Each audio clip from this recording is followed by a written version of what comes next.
오늘 우리에게 주시는 하나님의 말씀은 마가복음 14장 43절에서 52절까지 말씀입니다. 마가복음 14장 43절에서 52절까지의 말씀을 저와 여러분이 교독해서 읽도록 하겠습니다. 예수께서 말씀하실 때에 곧 12 중에 하나인 유다가 왔는데 대제사장들과 서기관들과 장로들에게서 파송된 무리가 검과 몽치를 가지고 그와 함께 하였더라. 예수를 하는 자가 그들과 군호를 짜 이르되 내가 입맞추는 자가 그이니 그를 단단히 끌어가라 하였는지라. 이에 와서 곧 예수께 나와 랍비여 하고 입을 맞추니 그들이 예수께 손을 대어 잡거늘 곁에 있는 자 중에 한 사람이 칼을 빼어 대제사장의 종을 쳐 그 귀를 떨어뜨리니라. 예수께서 무리에게 말씀하여 이르시되 너희가 강도를 잡는 것 같이 검과 몽치를 가지고 나를 잡으러 나와. 내가 날마다 너희와 함께 성전에 있으면서 가르쳤으되 너희가 나를 잡지 아니하였도다. 그러나 이는 성경을 이루려 함이니라 하시더라. 제자들이 다 예수를 버리고 도망하니라. 한 청년이 벗은 몸에 배 혼이불을 두르고 예수를 따라가다가 무리에게 잡힘에 배 혼이불을 버리고 벗은 몸으로 도망하니라. 아멘. 이 시간 우리가 통성으로 기도하겠습니다. 우리 김효은 집사님 아버님께서 코로나로 인하여 지금 산소 공급을 이렇게 기계에 의해서 받고 계십니다. 위험한 순간은 넘어갔지만 하나님께서 지켜주시고 속히 회복시켜 주시기를 기도하겠습니다. 또한 장성우 집사님 확정되셨는데 주님께서 치유해 주시도록 회복시켜 주시도록, 그리고 유진이 또 확진되었는데 주님께서 고쳐주시도록, 또 자가격리자들이 있습니다. 우리 성도들 중에서 자가격리하시는 분들 하루속히 건강을 회복할 수 있도록 안전을 지켜주시도록 우리가 찬 목소리로 기도하시겠습니다. 하나님 아버지, 주님 앞에 기도합니다. 우리 김효은 집사님 아버님, 하나님 아버지, 주여 아버지 하나님, 아직도 산소 공급을 기계에 의해서 받고 있습니다. 하나님께서 치유하여 주시고 하나님께서 회복시켜 주시기를 간절히 바라옵고 소망합니다. 하나님 아버지, 또 우리 장성우 집사님, 하나님 아버지, 증상은 심하지 않지만 주님께서 하나님을 속히 회복시켜 주시기를 소망합니다. 또 우리 유진이 하나님의 은혜 가운데 하나님 아버지 모든 아버지 그 고통과 아픔이 사라지게 하시고 하나님 아버지 주여 치유하여 주시고 또 주님을 깊이 만날 수 있도록 하나님 아버지 인도하여 주시기를 간절히 바라옵고 소망합니다. 주님 도와주시고 함께하여 주시옵소서. 치유하여 주시고 회복하여 주시옵소서. 은혜를 베풀어 주시옵소서. 우리가 이어서 기도할 때 우크라이나를 위해서 기도하겠습니다. 우크라이나 수도에 체첸 용병이 이제 곧 이제 공격을 할 거라고 합니다. 아주 무서운 공격이 시작된다고 하는데 정말 중학생까지 총을 들고 지금 지키고 있다고 합니다. 주님께서 우크라이나를 지켜 주시옵소서. 이곳에 전쟁이 멈추고 하나님이 주시는 평화가 임하게 하여 주시옵소서. 우리가 찬 목소리로 기도하시겠습니다. 하나님 아버지, 우크라이나 땅을 위해서 기도합니다. 하나님 아버지, 주여 아버지 하나님, 우크라이나가 하나님 아버지, 주여 아버지 하나님, 이제 하나님의 은혜 가운데 하나님 아버지 평화를 되찾게 하여 주시옵소서. 하나님 아버지, 주여 체첸 용병이 하나님 아버지 주여 수도를 공격한다고 합니다. 하나님 아버지 주여 천군과 천사를 보내주셔서 하나님의 은혜 가운데 치유하여 주시고 하나님 아버지 그들의 마음과 상처와 아픔을 치유하여 주시고 그 땅의 진정한 평화를 주님께서 허락하여 주시기를 바라옵고 소망하오니 성령님 역사하여 주시고 함께하여 주시고 인도하여 주시옵소서. 은혜 베풀어 주시옵소서. 우리 이어서 기도할 때 대한민국을 위해서 기도하겠습니다. 이제 새로운 정부가 들어서게 되는데 소통과 통합 그리고 일치를 이룰 수 있도록 인도하여 주시옵소서. 그리고 무섭게 퍼지고 있는 이 코로나 바이러스가 사라질 수 있도록, 그리고 대한민국 국민이 하나님을 두려워하고 기도하는 국민이 되게 하여 주시옵소서. 우리 같이 기도하시겠습니다. 하나님 아버지, 주님 앞에 기도합니다. 대한민국이 하나님 아버지, 주여 아버지 하나님 소통하기를 원합니다. 통합하기를 원합니다. 일치하기를 원합니다. 한마음이 되게 하여 주시고 하나님 아버지, 또한 아버지 하나님, 무섭게 퍼지는 코로나가 사라질 수 있도록 하나님 아버지 인도하여 주시기를 간절히 바라옵고 소망하오니 성령님 은혜 베풀어 주시옵소서. 하나님 아버지, 그리하여 이 땅에 하나님 아버지 하나님께 기도하고 하나님을 경외하는 이 나라와 이 민족이 되게 하여 주시옵소서. 하나님 아버지 불쌍히 여겨주시고 하나님 아버지 함께하여 주시고 은혜 베풀어 주시기를 바라옵고 소망합니다. 하나님 아버지 함께하여 주시옵소서. 하나님, 코로나로 인하여 어려움을 겪고 있는 성도들이 있습니다. 하나님께서 찾아가 주셔서 주님의 피 묻은 손으로 만지시고 속히 회복시켜 주시옵소서. 우크라이나 땅에 하나님이 주시는 진정한 평화가 임하게 하여 주옵소서. 대한민국이 예수 그리스도의 사랑으로 하나 되기를 원합니다. 코로나 질병과 역병이 사라지고 하나님의 주시는 은혜로 우리가 하나님 아버지 주님께서 주시는 평강을 아버지 저희들이 경험할 수 있도록 인도하여 주시옵소서.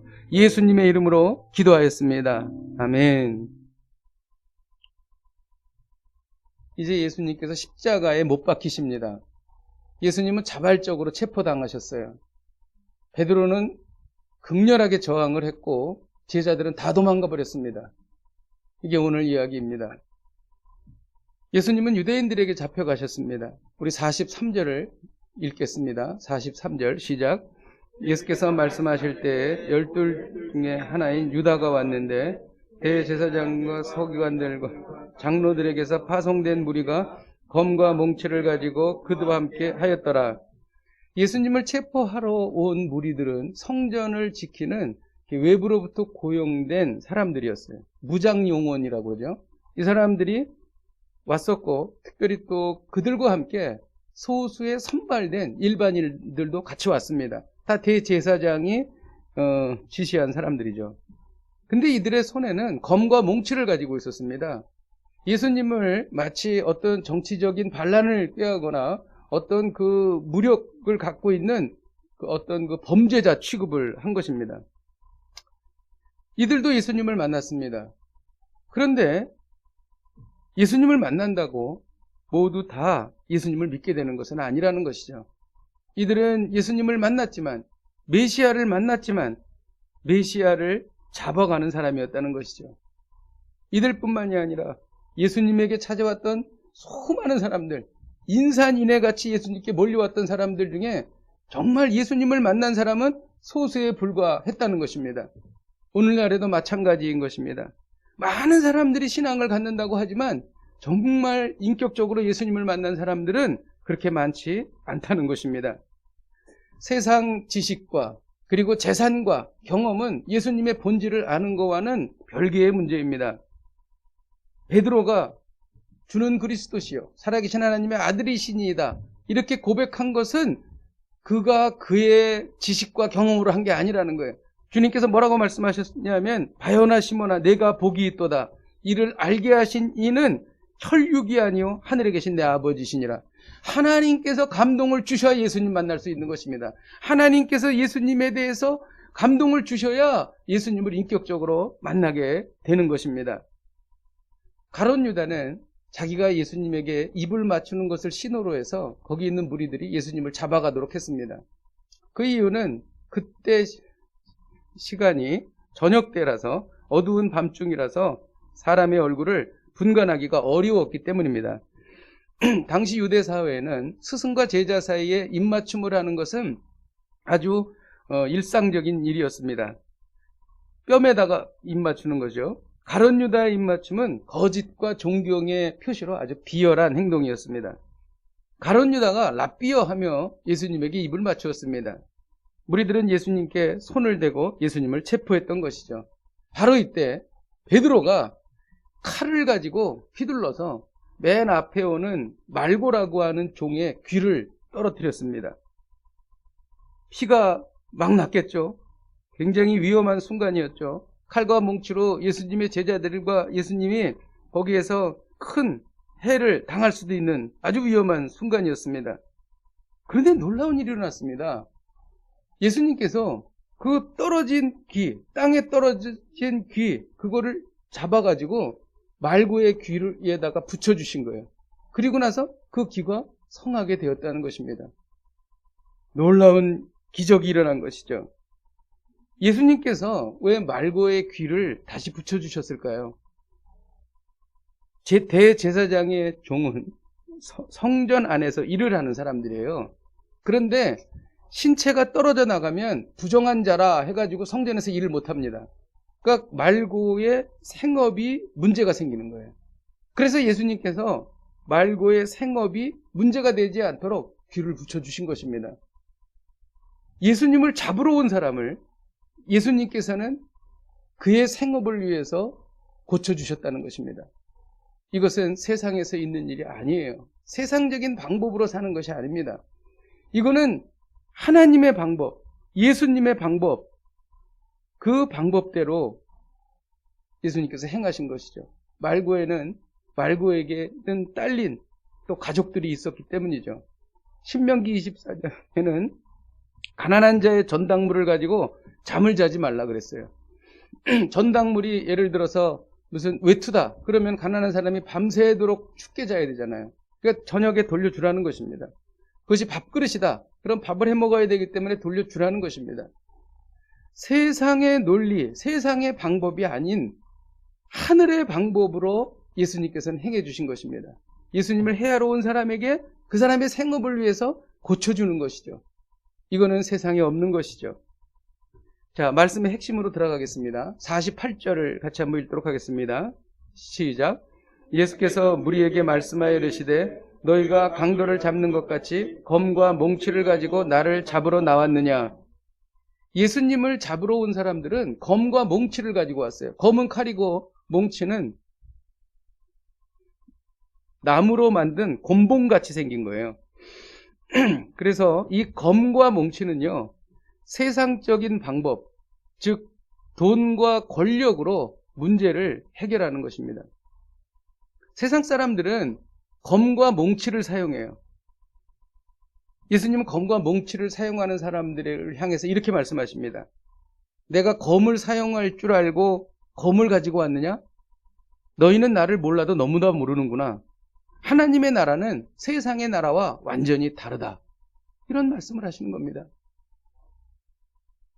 하나님의 나라와 세상 나라는 다릅니다. 세상 나라는 권력, 돈, 성공, 명예, 그걸 아주 중요하게 생각합니다. 이것이 바로 검과 몽치예요. 여러분들은 검과 몽치를 가지고 세상을 살고 계시지 않으십니까?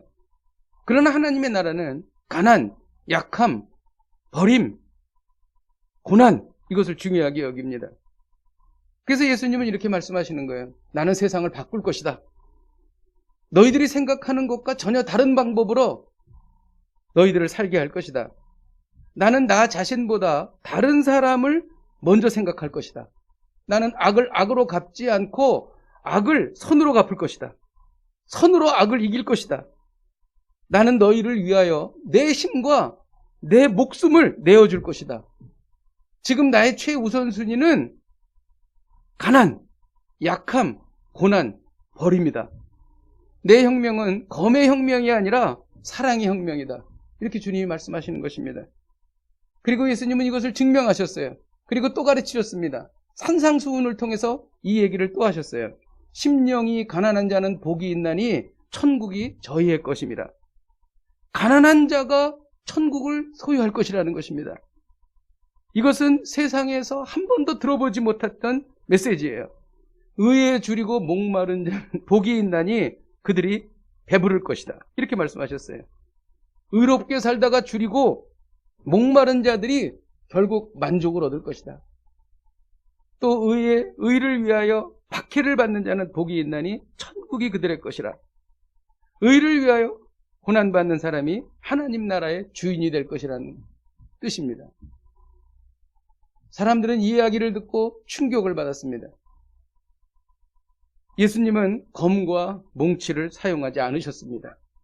예수님은 얼마든지 12영이나 되는 천사들을 동원해서 그들을 물리칠 수 있으셨습니다. 그러나 그렇게 하지 않으셨어요. 그런데 가룟 유다는 칼과 몽치를 사용했습니다. 베드로도 검과 몽치를 사용했습니다.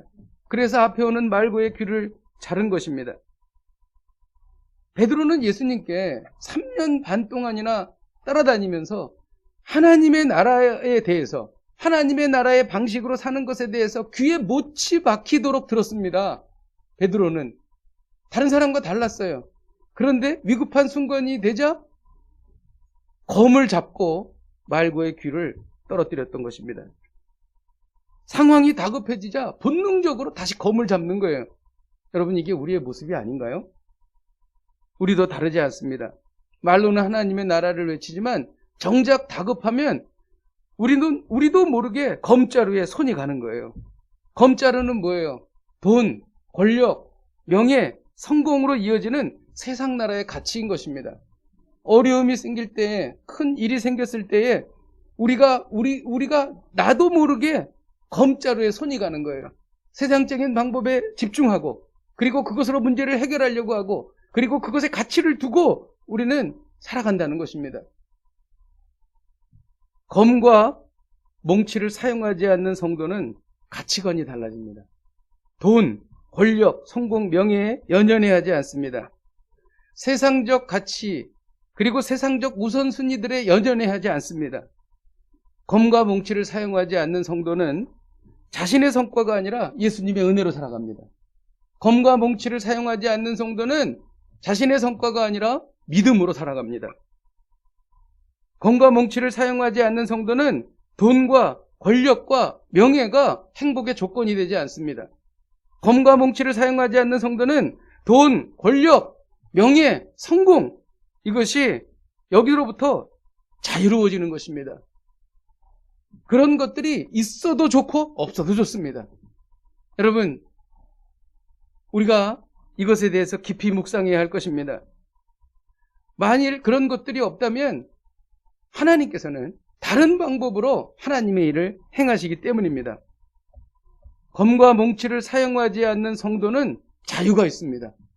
열심히 일하지만 일의 지배를 받지 않습니다. 열심히 일하지만 재물의 노예가 되지 않습니다. 설사 물질적으로 어떠한 나쁜 일이 있어서 큰 손해를 입었어도 크게 걱정하지 않습니다. 좀 잃어버리면 어때? 좀 이용당하면 어때? 돈을 잃어버렸다고 내가 망해? 나를 지켜주는 것은 돈이 아니고 하나님이셔. 이렇게 생각합니다. 물론 마음은 쓰리고 마음이 어렵죠. 하지만 그 성도의 마음의 근간을 흔드는 그러한 일은 없다는 거예요.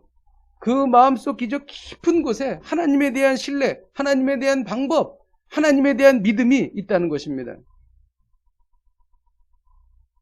검과 몽치의 시대는 끝났습니다. 다니엘 5장에 보면 바벨론의 벨사살 왕이 도시를 약탈하고 권력에 도취해서 큰 잔치를 벌였습니다.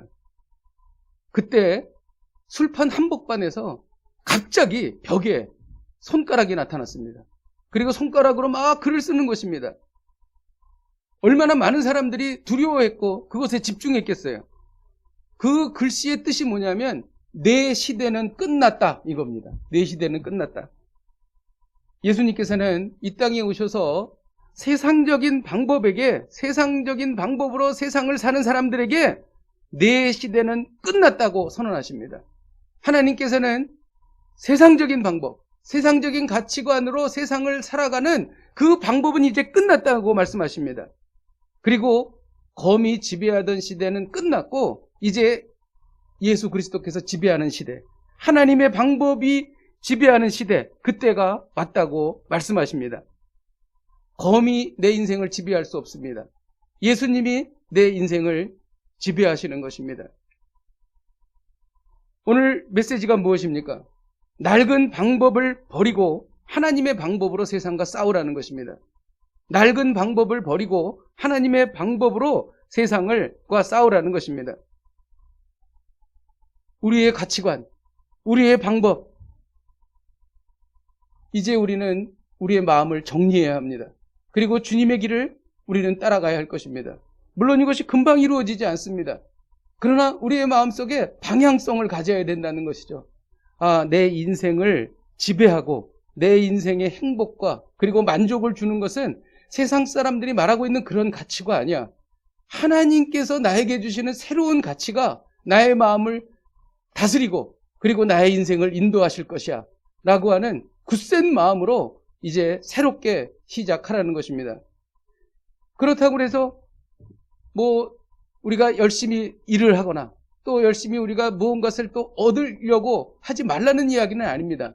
중요한 것은 무엇이냐면 그것이 나의 삶의 근간이 될 수 없다는 거예요.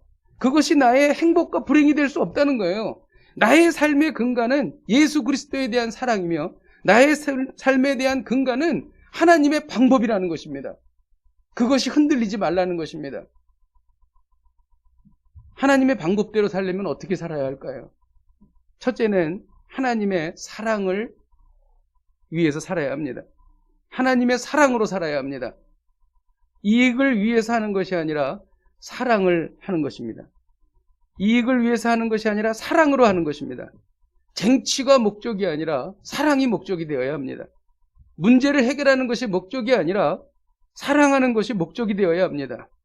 온 우주 만물에 사랑보다 중요한 것은 없습니다. 사랑보다 강한 것은 없습니다. 사랑보다 영원한 것은 없습니다. 여러분, 우리가 갖고 있는 것이 얼마나 오랫동안 유지될 수 있다고 생각하세요? 다 빗바랍니다. 다 없어집니다. 친구 관계도 없어지고 다 없어집니다. 우리가 가치 있다고 생각하는 것도 시간이 지나면 다 사라집니다. 그런데 무엇이 남습니까? 사랑이 남습니다. 내가 다른 사람을 이타적으로 사랑했던 사랑, 내가 진심으로 사랑했던 그 사랑만이 우리에게 남는 것입니다. 왜냐하면 사랑은 영원하고 그 사랑, 하나님 자체가 사랑이시기 때문입니다. 사랑만큼 하나님의 방법에 일치하는 것은 없습니다. 그러므로 우리가 중요한 것을 결정할 때에 그것이 나에게 이익이 되는가, 그것이 나에게 어떠한 영향을 줄 수 있는가 보다 더 중요한 것은 뭐냐면 그 일을 통하여 내가 사랑을 어떻게 실천할 것인가, 내가 그 일이 끝난 다음에 과연 이 사랑이 얼마나 완성될 것인가, 그것에 대해서 목적을 가지고 살아가라는 것입니다. 그것이 바로 낡은 방법이 아니라 하나님의 방법이라는 것이죠. 그리고 둘째는 하나님의 나라를 바라보는 것입니다. 우리가 추구해야 할 종착점은 이 세상이 아닙니다. 세월이 얼마나 빠르게 지나갑니까? 그리고 얼마나 빠르게 또 세월이 지나가겠습니까? 우리가 추구해야 할 종착점, 그것은 영원한 하나님의 나라입니다. 우리가 보물을 쌓아야 할 곳도 하나님의 나라인 것입니다. 영원한 하나님의 나라입니다. 이 세상에 발을 딛고 열심히 살지만 우리의 눈은 영원한 하나님의 나라를 바라보고 살아야 합니다. 아무리 우리가 그렇게 생각해도 끊임없이 땅을 바라봅니다. 끊임없이 또 물질에 집착합니다. 끊임없이 또 우리는 세상적인 방법으로 돌아갑니다. 그게 우리의 모습이에요. 그러나 방향을 갖는 것입니다. 그리고 주님께서 우리를 그 방향으로 살 수 있도록 우리를 인도하실 것입니다. 이 세상의 것은 아무리 값진 것이라도 다 사라져버리죠. 그런데 하나님과 관련된 것은 영원합니다. 지난 한 주를 사시면서 하나님과 관련된 사건이 있습니까, 여러분? 과거에 우리가 지나온 세월을 통해 볼 때 하나님과 관련된 사건이 있습니까? 추억이 있습니까? 아름다움이 있습니까? 그것은 없어지지 않습니다. 그것은 영원한 것입니다. 그것은 무엇일까요? 하나님이 우리에게 주신 사명이며 하나님을 위해서 이 땅에서 행한 것들입니다. 지난주에 하나님을 위해서 무엇을 행하셨습니까? 그것은 영원한 하나님의 나라에 가지고 가는 것입니다. 그리고 영원한 하나님의 나라에서 우리 하나님과 추억을 얘기할 거예요. 그래, 네가 세상에 있을 때 나에게 이런 것을 해주었지. 나는 그때 참 기뻤단다. 얼마나 기쁜지 나는 너무나 좋았단다. 이렇게 하나님과 같이 영원의 세월 속에서 그 이야기를 누리는 것입니다. 저는 아까 찬양을 할 때 눈물이 났어요. 너무 가슴이 뜨거웠습니다. 왜냐하면 저는 한 번도 그런 생각을 한 적이 없었는데 어제 전도를 할 때 어린애들과 같이 있을 때에 제 마음속에 저 하늘에서 하나님께서 이렇게 전도하는 우리들을 바라보고 계시며 아주 흐뭇해 하시는 모습이 제 마음속에 그려지는데 제가 정말 마음이 울컥하고 눈물이 나더라고요. 아, 하나님께서 기뻐하셨구나. 그것보다 기쁜 것은 없습니다. 그것보다 큰 만족은 없는 것입니다. 저는 이러한 추억들을 가지고 천국에 가게 될 줄로 믿습니다. 그리고 하나님의 나라에서 하나님과 이 이야기를 기쁨으로 나누게 될 줄로 믿습니다. 그러므로 재물을 이 땅에 쌓는 사람은 어리석은 사람입니다. 돈이 많다는 것은 편리한 것이지 행복한 것이 아니다. 누가 이런 말을 했다 그래요. 정말 맞는 말이죠. 그렇잖아요. 재물이 많은 거는 편리하지 행복하진 않아요. 재물이 많은 사람들이 행복하지 않은 경우가 얼마나 많습니까? 우리는 우리의 보화, 우리의 재물을 하늘에 쌓아야 할 것입니다. 이것이 바로 하나님의 방법대로 살아가는 것입니다. 이와 같이 하나님의 사랑을 행할 때 하나님의 방법대로 싸울 수 있습니다. 이와 같이 하나님의 나라를 바라보고 살 때 하나님의 방법대로 세상과 싸울 수 있는 것입니다. 위기를 만날 때 그 사람이 대처하는 방법을 보면 그 사람의 정체성을 알 수가 있어요. 예수님께서 하셨듯이 하나님의 방법으로 하는가? 아니면 예수님을 잡기 위해서 검과 몽치를 가지고 왔던 사람과 같이 힘과 폭력으로 그리고 능력으로 경험으로 문제를 해결하려고 하는가?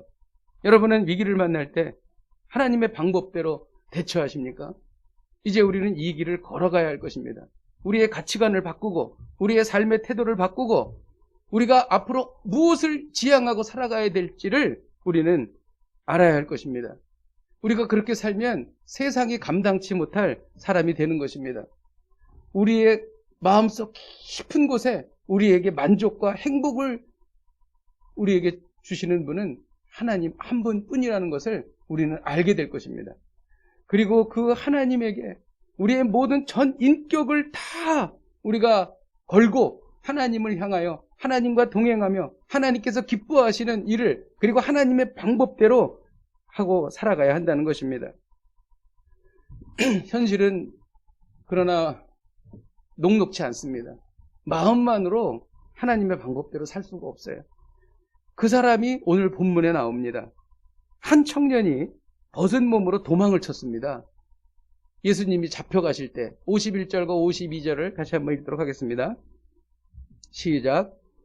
청년이 벗은 몸으로 배에 혼이불을 덮고 예수를 따라가다가 무리에게 잡힘에 배에 혼이불을 버리고 벗은 몸으로 도망하니라.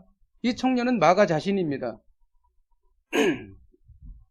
집이 잘 살았나 봐요. 큰 길가에서 집이 큰 집에서 살았나 봅니다.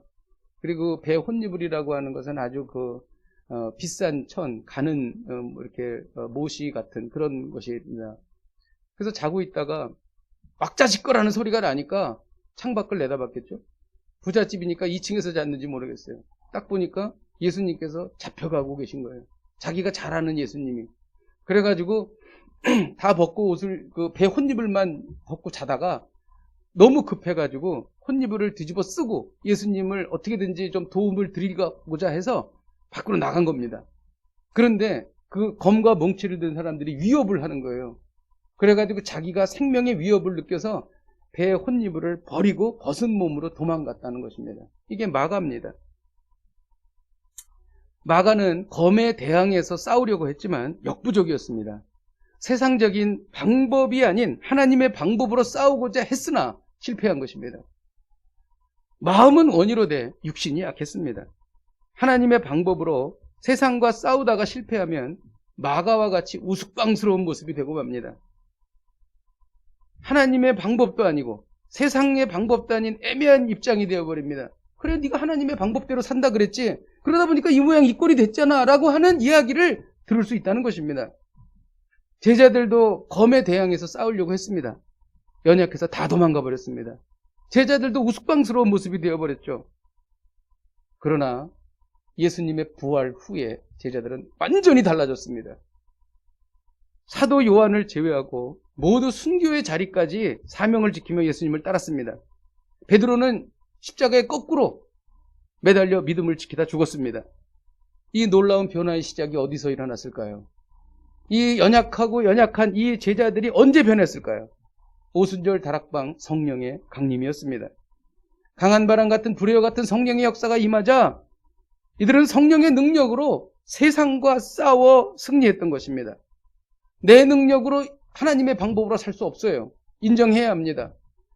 성령께서 내 안에 임하실 때, 성령의 불이 내 안에 들어올 때에 성령의 능력으로 하나님의 방법으로 세상과 싸워 이길 수 있는 것입니다.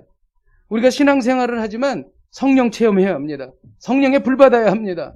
성령의 능력 받지 않으면 세상과 싸워서 이길 수가 없습니다. 마가와 같이 우스꽝스러운 모습이 되고 맙니다. 그러나 성령께서 임하시면 생각이 바뀌고 방법이 바뀝니다. 자세가 바뀝니다. 어려움 속에서도 이길 수 있는 힘과 능력을 얻게 되는 것입니다. 하나님께서 지혜를 주십니다. 그리고 하나님의 방법으로 세상을 이기게 하는 것입니다. 우리는 갈망해야 돼요. 주여 성령의 충만함을 주시옵소서. 주여 성령의 능력을 우리에게 부어주시옵소서. 주여 성령의 능력이 없이는 세상과 싸워 이길 수 없나이다. 성령의 불을 내리워 주옵소서. 오순절 다락방의 역사가 내 가슴 속에 내 마음 속에 임하게 하여 주시옵소서. 구하라 그리하면 너에게 주실 것이요 찾으라 그러면 찾을 것이요 문을 두드리라 그러면 너에게 열릴 것이라고 말씀하셨습니다. 성령님을 간구하는 자에게 주십니다. 이것이 바로 하나님의 방법입니다. 그러면 우리는 달라집니다. 낡은 방식을 벗어버리고 하나님의 방법으로 세상과 싸워 이길 수 있는 것입니다. 할렐루야. 말씀을 준비하면서 주신 감동이 있습니다. 46절에는 그들이 예수께 손을 대어 잡았다 이렇게 기록합니다. 그들은 무리들입니다. 무리들이 칼과 뭉치를 가지고 예수님께 손을 대어 잡았다는 것입니다. 예수님은 늘 공개적으로 활동하셨어요. 그럼에도 불구하고 아무도 예수님께 손을 대지 못했습니다. 이제 때가 되어 주께서 그들의 손에 잡히신 것입니다. 무리들이 검과 뭉치를 들고 잡으러 왔을 때 예수님은 성경을 이루려 함이라 이렇게 말씀하셨습니다. 때가 되었다는 것입니다. 하나님은 구약 선지자들을 통해 예수님의 체포와 죽음과 관련해서 이미 다 예언하셨습니다. 예수님께서는 그 구약 성서의 선지자들이 예언했던 그 메시아에 관련된 예언을 성취하기 위해 이제 예수님께서는 체포당하신 것입니다. 이 모두가 하나님의 뜻이며 하나님의 시간이었습니다. 아무리 유대인 지도자들이 예수님을 잡으려고 해도 하나님께서 허락하지 않으시면 잡을 수 없습니다. 여러분, 모든 일은 하나님이 정하신 대로 진행됩니다. 천지 만물 중에 일어나는 일, 세상의 모든 역사는 다 하나님께서 하나님의 통치 아래 하나님의 뜻대로 이루어지는 것입니다. 어떻게 세상에 저런 일이 있을 수 있지? 우리가 아무리 그런 이야기를 한다 해도 그것은 하나님께서 허락하셨기 때문에 일어난 일인 것입니다. 하나님께서 허용하셨기 때문에 일어난 일인 것입니다. 심지어 광대한 천지 만물과 하늘의 천군 천사, 심지어 악한 영들, 사단, 그리고 그의 졸개들, 그들이 하는 모든 일도 다 하나님께서 허락하셔야 하는 일인 것입니다. 세계 각처에서 일어나는 지진과 기근, 핵전쟁이 우려되는 심각한 전쟁, 대한민국의 암울한 정치와 경제, 세계를 뒤흔드는 역병, 여러분 이 모든 것들도 하나님의 주권 아래 이루어지는 것입니다. 모든 것은 하나님의 손에 달려 있으며 하나님의 허락 없이 아무것도 일어나지 않습니다. 지금 세계 각지에서 일어나는 일들은 이미 요한계시록에 이미 다 기록되어 있는 것입니다. 요한계시록을 보십시오. 7개의 인, 7개의 나팔, 7개의 대접, 이 재앙이 이미 이 땅에 임하고 있는 것을 우리는 확인할 수 있는 것입니다. 재난이든 축복이든 모든 것은 하나님의 뜻대로 이루어집니다. 그러므로 우리는 걱정할 필요가 없습니다. 두려워할 필요가 없습니다. 하나님께서 우리를 지키시겠다고 약속해 주셨기 때문입니다. 불안해하거나 초조할 이유도 없습니다. 다만 우리는 기도하면 되는 것입니다. 그리고 주께서 성령님의 능력으로 우리를 지켜주실 것입니다. 물론 이 지켜주신다는 것은 너희를 머리털 하나도 상치 아니하시겠다라고 하신 말씀은 우리가 어떤 육체적인 어려움을 당하지 않는다는 이야기는 아니에요. 그런 일 당할 수 있습니다. 그러나 우리의 마음을 지켜주시고 우리의 신앙을 지켜주시고 우리의 교회를 지켜주시고 우리의 구원을 지켜주신다는 말씀인 것입니다. 물론 우리도 지켜주십니다. 육신도 지켜주십니다. 걱정할 이유가 없습니다. 두려워할 이유가 없습니다. 재난이든 축복이든 모든 것은 하나님의 뜻대로 그대로 이루어집니다. 이것이 그들이 예수께 손을 대어 잡았다라는 말씀의 깊은 뜻인 것입니다. 오늘 하나님은 말씀하십니다. 낡은 방법을 버리고 하나님의 방법으로 세상과 싸우라. 낡은 방법을 버리고 하나님의 방법으로 세상과 싸우라. 이를 위해 하나님의 사랑으로 사십시오. 하나님의 나라를 바라보십시오. 이번 한 주부터 시작하는 겁니다. 이제 우리의 가치관, 우리가 생각했던 세상적인 방법 이제 내려놓고 이제 하나님의 방법으로 성령의 능력으로 승리하시기를 주님의 이름으로 축복드립니다. 우리 함께 찬양하고 기도하겠습니다. 내가 주인 삼은, 우리 가사를 생각하며 같이 찬양하도록 하겠습니다.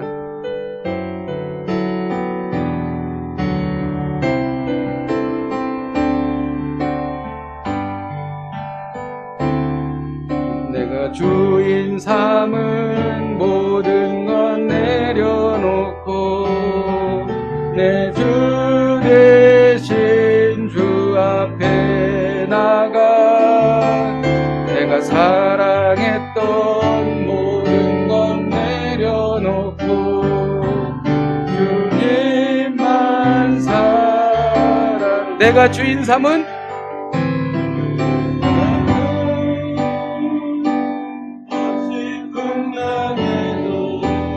깊은 바다처럼 나를 잠잠케 해. 사랑 내 영혼의 반석 그 사랑이 주 사랑 거친 풍랑에도 주 사랑 거친 풍랑에도 깊은 바다처럼 나를 잠잠케 해. 주 사랑 내 영혼의 반석 그 사랑 위에 서리.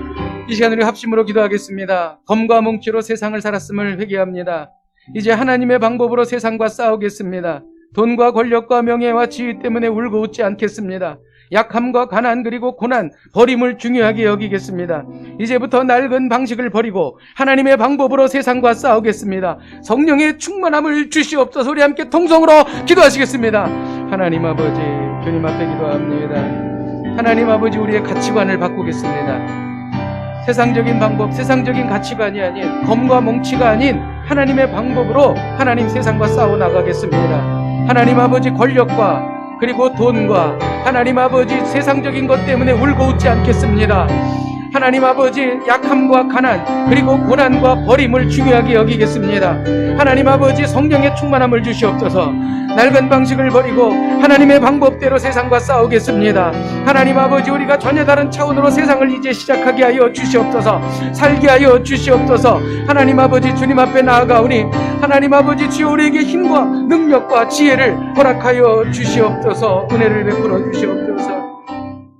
우리가 이어서 기도할 때에 재난이든 축복이든 모든 것이 하나님의 뜻대로 이루어짐을 믿습니다. 세상의 재앙과 전쟁과 역병을 두려워하지 않겠습니다. 역사와 정치 변동을 불안해하지 않겠습니다. 하나님의 허락 없이 아무것도 일어나지 않음을 믿습니다. 머리털 끝 하나도 상처하겠다는 주님의 말씀을 붙잡습니다. 평안을 주옵소서. 두려움이 사라지게 하여 주시옵소서. 우리 함께 통성으로 기도하시겠습니다. 하나님 아버지, 주님 앞에 기도합니다. 재난이든 축복이든 하나님 아버지, 모든 것이 하나님의 뜻대로 이루어짐을 믿습니다. 세상의 재앙과 전쟁과 역병을 두려워하지 않겠습니다. 역사와 정치 변동으로 인하여 불안해하지 않겠습니다. 하나님의 허락 없이 아무것도 일어나지 않음을 믿습니다. 이미 하나님 아버지, 우리는 승리를 거두었습니다. 하나님 아버지, 머리털 끝 하나도 상처하겠다는 주님의 말씀을 붙잡습니다. 하나님 아버지, 평안을 주시옵소서. 하나님 아버지, 주여 도와주시고 인도하여 주시옵소서. 하나님 아버지, 함께하여 주시옵소서. 은혜를 주시옵소서. 더 많은 것을 얻으려고 바둥거리지 않겠습니다. 이제 낡은 세상의 방식을 버리겠습니다. 그리고 하나님의 방법을 택하겠습니다. 우리가 이것을 감당할 수 있도록 성령의 충만함을 우리에게 허락하여 주시옵소서. 돈 때문에 울고 웃지 않겠습니다. 또한 우리가 성공 때문에, 세상적인 성공 때문에 울고 웃지 않겠습니다. 우리가 하나님이 주신 사명, 그리고 하나님을 사랑하는 것, 그리고 천국을 바라보는 것을 향하여 우리가 우리의 삶의 가치를 두고 나아가겠습니다. 이제부터 약함, 가난, 그리고 고난, 버림을 중요하게 여기겠습니다. 그리고 남을 나보다 낮게 여기며 사랑하겠습니다. 예수 그리스도의 뒤를 따라가겠습니다. 세상이 감당치 못할 삶을 살게 하여 주시옵소서. 예수님의 이름으로 기도하였습니다. 아멘.